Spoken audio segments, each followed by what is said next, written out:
നമ്മളിന്ന് ഡിസ്കസ് ചെയ്യാൻ പോകുന്നത് VLOOKUP ആൻഡ് വൈൽഡ് കാർഡ് എന്ന് പറഞ്ഞിട്ടുള്ള ടോപ്പിക്കാണ് കേട്ടോ. VLOOKUPന്റെ കൂടെ വൈൽഡ് കാർഡ് എന്ന് പറഞ്ഞിട്ടുള്ള ഒരു പാർട്ട് വരുമ്പോൾ, ഈ ഒരു പെർട്ടിക്കുലർ ഫീച്ചർ വരുമ്പോൾ ഉണ്ടാവുന്ന ബെനിഫിറ്റ് എന്താണ്, അത് ഏതൊക്കെ സിറ്റുവേഷനിലാണ് നമ്മൾ യൂസ് ചെയ്യുന്നത്, അതാണ് നമ്മൾ ഇന്ന് ഡിസ്കസ് ചെയ്യാൻ പോകുന്നത് കേട്ടോ. ഈ വൈൽഡ് കാർഡ് എന്ന് വെച്ച് കഴിഞ്ഞാൽ നമ്മുടെ കീബോർഡിലുള്ള ഈ സ്റ്റാർ സിമ്പലിനെയാണ് നമ്മൾ വൈൽഡ് കാർഡ് എന്ന് പറയാം. സ്റ്റാർ സിമ്പിൾ ഒരു ലെറ്ററിന് മുമ്പിൽ അല്ലെങ്കിൽ ഒരു നമ്പറിന് മുമ്പിൽ കൊടുത്തു കഴിഞ്ഞാൽ അതിനർത്ഥം എന്ന് വെച്ചാൽ ആ നമ്പറിന് ഈ ഒരു നമ്മൾ സ്റ്റാർ സിമ്പിൾ കൊടുത്ത സ്ഥലത്ത് എത്രയോ വേർഡ്സോ ലെറ്റേഴ്സോ ഉണ്ടെന്നാണ്. ഓക്കെ, അപ്പം എൻ്റെ ഇവിടുത്തെ നീഡ് എന്ന് വെച്ചാൽ എൻ്റെ ഇവിടുത്തെ ക്വസ്റ്റ്യൻ, അതായത് പ്രോബ്ലം എന്ന് വെച്ച് കഴിഞ്ഞാൽ എനിക്കിവിടെ ഇപ്പോൾ എംപ്ലോയി ID കൊടുത്തിട്ടുണ്ട്, എംപ്ലോയി നെയിമും കൊടുത്തിട്ടുണ്ട് അല്ലേ. ഈ എംപ്ലോയി ID ഒക്കെ സ്റ്റാർട്ട് ചെയ്യുന്നത് ഒരു ലെറ്ററിലാണ് അല്ലേ, MS എന്ന് പറഞ്ഞിട്ടുള്ള ഒരു ലെറ്ററിലാണ്. പിന്നെ അതിൻ്റെ ID നമ്പർ കൊടുത്തിട്ടുണ്ട്.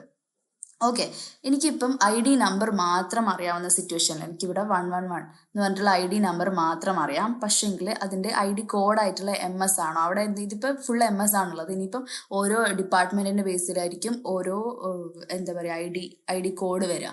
അപ്പം അങ്ങനെ ID കോഡ് അറിയാത്ത സിറ്റുവേഷനിൽ നമുക്ക് ഇങ്ങനെ ഒരു വൈൽഡ് കാർഡ് മുമ്പിൽ കൊടുത്തു കഴിഞ്ഞാൽ ഇതിൻ്റെ അർത്ഥം ഈ ID നമ്പറിന് മുമ്പിൽ എത്രയോ ID കോഡ്, അതായത് എത്രയോ ലെറ്റേഴ്സ് ഉണ്ട് എന്നാണ്. ഓക്കെ, അപ്പം നമുക്ക് അതെങ്ങനെയാണ് നമ്മുടെ VLOOKUPലേക്ക് കമ്പൈൻ ചെയ്യാന്ന് വെച്ച് കഴിഞ്ഞാൽ നമ്മൾ ആദ്യം = VLOOKUP എന്ന് പറഞ്ഞിട്ട് കൊടുക്കാം.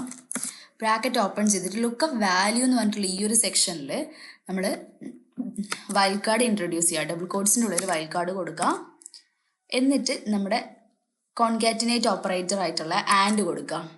ഓക്കെ, ആൻഡ് കഴിഞ്ഞിട്ട് നമ്മുടെ ഇവിടെ നമ്മുടെ ഒരു സെല്ലിൽ കൊടുത്തിട്ടുള്ള ID നമ്പർ ക്ലിക്ക് ചെയ്ത് കൊടുക്കുക, അതായത് ആ സെല്ല് റെഫർ ചെയ്ത് കൊടുക്കുക, കോമ. പിന്നെ നമ്മൾ VLOOKUPൽ ചെയ്യുന്ന പോലെ തന്നെ normal process starting trend select ചെയ്യുക, ടേബിൾ സെലക്ട് ചെയ്യുക, കോമ. കോളം ഇൻഡെക്സ് ആയിട്ട് എനിക്ക് ഇവിടെ വേണ്ടത് നെയിമാണ്, എംപ്ലോയീസിൻ്റെ നെയിം എന്ന് പറയുന്നത് സെക്കൻഡ് കോളത്തിലാണ്, 2 കൊടുക്കുക, കോമ, എക്സാക്ട് മാച്ച് പറഞ്ഞിട്ട് കൊടുക്കുക, ബ്രാക്കറ്റ് ക്ലോസ് ചെയ്യുക, എൻ്റർ ചെയ്യുക. ഓക്കെ, ഇവിടെ കണ്ടോ, അതായത് 111 എന്ന് പറഞ്ഞിട്ടുള്ള ഈ ഒരു വാല്യൂവിന് കറസ്പോണ്ടിങ് ആയിട്ട് പേര് വന്നിട്ടുണ്ട്.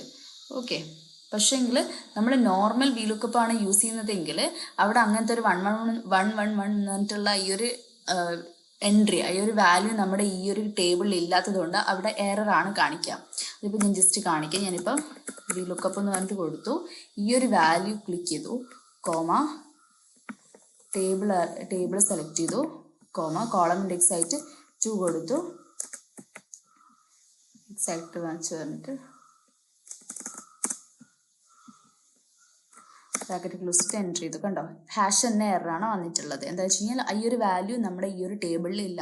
അതേസമയം നമുക്ക് അവിടെ ഇങ്ങനെ ഒരു വൈൽഡ് കാർഡ് കൊടുത്തു കഴിയുമ്പോൾ അതിൻ്റെ ഈ നമ്മൾ കൊടുത്ത ലുക്കപ്പ് വാല്യൂ, അതായത് നമ്മുടെ കൊടുത്ത ഈ നമ്പറിന് മുമ്പിൽ കുറച്ച് ലെറ്റേഴ്സ് ഉണ്ട് എന്നാണ് ഇൻബിൽട്ട് ആയിട്ട് നമ്മൾ അതായത് എക്സലിൽ വിചാരിക്കുന്നത്. ഓക്കെ, അപ്പോൾ അതിന് കറസ്പോണ്ടിങ് ആയിട്ടുള്ള നെയിം നമുക്ക് ഡിസ്പ്ലേ ചെയ്ത് തരും. അപ്പോൾ ഇങ്ങനെയുള്ളൊരു സിറ്റുവേഷനിലാണ് നമ്മൾ വൈൽഡ് കാർഡ് യൂസ് ചെയ്യുന്നത്. ഓക്കെ, ഇതെല്ലാവർക്കും ക്ലിയർ ആയി വിശ്വസിക്കുന്നു. അപ്പോൾ താങ്ക് യു.